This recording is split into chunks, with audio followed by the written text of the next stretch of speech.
Informasi lainnya pemirsa, rasa keadilan masyarakat seolah tercederai atas vonis koruptor yang dianggap ringan dan tidak sebanding dengan kerugian negara hingga triliunan rupiah. Lantas bagaimana langkah tegas lembaga hukum, Komisi Yudisial dan Kejaksaan Agung untuk menyikapi polemik ini? Dan berikut rangkumannya untuk Anda. Pidana kepada terdakwa dengan pidana penjara selama 6 tahun dan 6 bulan. Majelis Hakim Pengadilan Tipikor Jakarta menjatuhkan vonis 6,5 tahun penjara terhadap Harvey Mois dalam kasus korupsi tata niaga pengelolaan timah.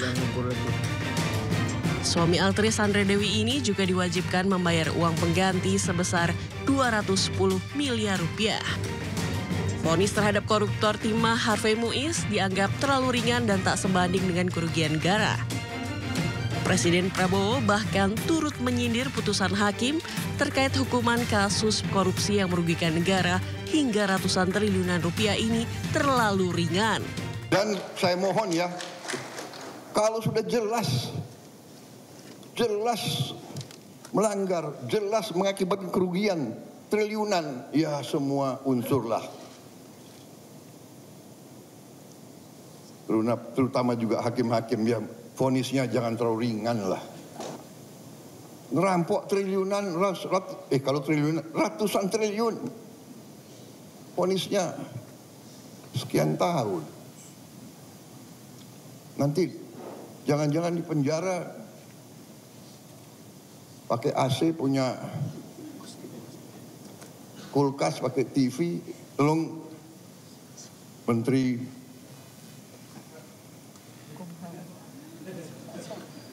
Pemasyarakatan ya,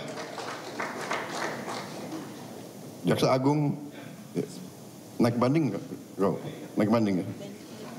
Naik banding. Vonisnya ya 50 tahun begitu kira-kira.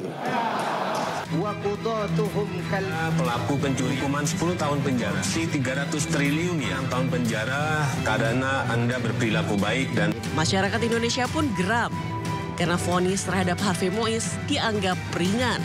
Sebuah video yang menampilkan Hakim Eko Arianto yang diedit dengan suara ceramah almarhum Ustadz Zainuddin MZ pun viral di media sosial. Kalau pemimpin sudah seperti singa, menteri sudah seperti serigala, wa qutatuhum kal kilab, akan muncullah para penegak hukum yang mentalnya seperti anjing. Video ini bernada sindiran terhadap hakim yang dianggap tidak adil. Ada pula kartun parodi yang diunggah pakar hukum tata negara Ferry Amsari. Video ini bercerita tentang maling ayam yang divonis 10 tahun penjara. Ayam ya? Iya Pak, saya sendiri. Kamu dijatuhkan hukuman 10 tahun penjara. Video memperlihatkan artis Sandra Dewi memeluk suaminya Harvey Mois juga menjadi sorotan netizen. Sejumlah pihak menilai ekspresi tersebut tak pantas. Salah satunya datang dari mantan Menko Polhukam Mahfud MD yang diungkap melalui cuitannya di akun Twitter pribadinya. Menanggapi hal itu, Mahkamah Agung menyebut pengawasan yang dilakukan terhadap para hakim di lingkungannya sudah sangat ketat. Jadi Mahkamah Agung itu sudah begitu rapatnya membentengi aparaturnya, karena bisa bandingkanlah dengan lembaga lain. Di Mahkamah Agung itu ada 5 rambu-rambu. Yang pertama, pengawasan yang dilakukan oleh Komisi Yudisial. Yang kedua, pengawasan yang dilakukan oleh Badan Pengawas Mahkamah Agung. Yang ketiga, pengawasan yang dilakukan oleh Ketua Pengadilan Tinggi sebagai propos terdepan. Yang keempat, pengawasan melekat berdasarkan Perma nomor 78 dan 9. Di mana seorang pimpinan pengadilan wajib melakukan pembinaan dan pengawasan kepada anggotanya, dan bila mana terbukti anggotanya melakukan perbuatan hukum dan pimpinan tidak melakukan pembinaan dan pengawasan, maka pimpinan akan kena sanksi. Yang kelima, siwas. Masyarakat bisa mengadukan langsung tingkah laku dan perbuatan yang tercela ya aparat penegak hukum di Mahkamah Agung kepada pimpinan Mahkamah Agung. Jadi ada 5 sebetulnya. Jadi pertanyaan kok 5 pun masih ada yang terjerat yang namanya kan oknum ya. Jadi 5. Di Mahkamah Agung sendiri ada satgas ya, ada satgas yang tiap hari keliling ya, di lorong-lorong di ini keliling itu. Seperti itu. Jadi ya dari Mahkamah Agung sendiri seperti itu. Apalagi sekarang pimpinan kita yang baru, yang mulia Pak Sunarto sudah punya kebijakan ya, kalau turun ke bawah nggak boleh dilayani ya, seperti itu, dan nggak boleh disambut secara berlebihan, dan bahkan beliau tidak bersedia di bandara disediakan VIP itu ya. Sementara itu, Menko Politik dan Keamanan Budi Gunawan memastikan Komisi Yudisial dan Kejaksaan Agung sudah mengambil langkah tegas.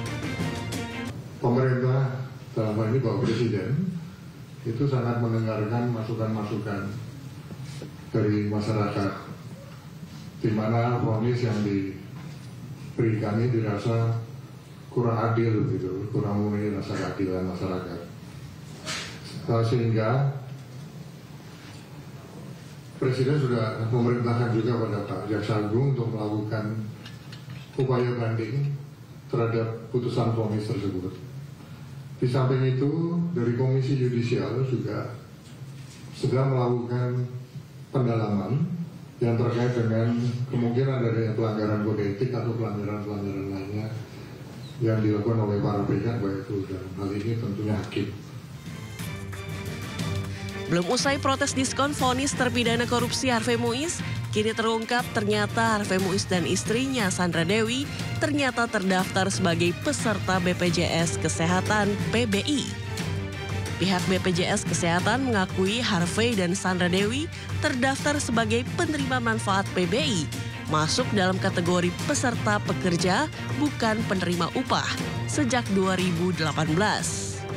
Kita ketahui sejak 2018 Pemprov DKI Jakarta sudah berhasil mewujudkan Universal Health Coverage atau UHC ini lebih cepat daripada target yang ditetapkan pada saat itu, yaitu tahun 2019. Begitu juga dengan peserta atas nama Harvey Muiz dan juga Sandra Dewi, mereka didaftarkan oleh Pemprov DKI Jakarta menjadi peserta JKN di segmen PMBPU yang dibayarkan oleh Pemda. Menindaklanjuti hal tersebut, Pemprov Jakarta menyatakan akan menghapus kepesertaan Harvey Muiz dan Sandra Dewi sebagai penerima bantuan iuran melalui revisi Pergub nomor 46 tahun 2016. Kalau untuk Pak Harvey Muiz dan Ibu Sandra Dewi atau katakanlah yang warga yang seperti itu masuknya bukan kepada CKN yang dibiayai PBI gitu ya, tapi itu adalah yang mandiri, harusnya itu adalah mandiri. Oleh karena itu kemudian yang perlu kita lebih giatkan lagi adalah sosialisasi terkait ada namanya dicekkan mandiri keren. Bahwasanya memang tidak semua warga itu berhak seperti itu. Kalau sekarang ini kita upayakan untuk orang-orang yang mampu adalah dengan biaya yang mandiri tadi itu. Kita akan sosialisasikan. Perjalanan kasus Harvey Muiz terus menjadi buah bibir di kalangan warganet. Sejumlah selebgram pun turut serta mengunggah video sindiran tentang penghasilan para koruptor. Jadi kalau misalnya mendapat 1 triliun selama 6 tahun tapi harus dipenjara, per jamnya kali penjara dapat 20 juta rupiah, guys. Menurut kalian worth it atau enggak? Tim Liputan iNews melaporkan.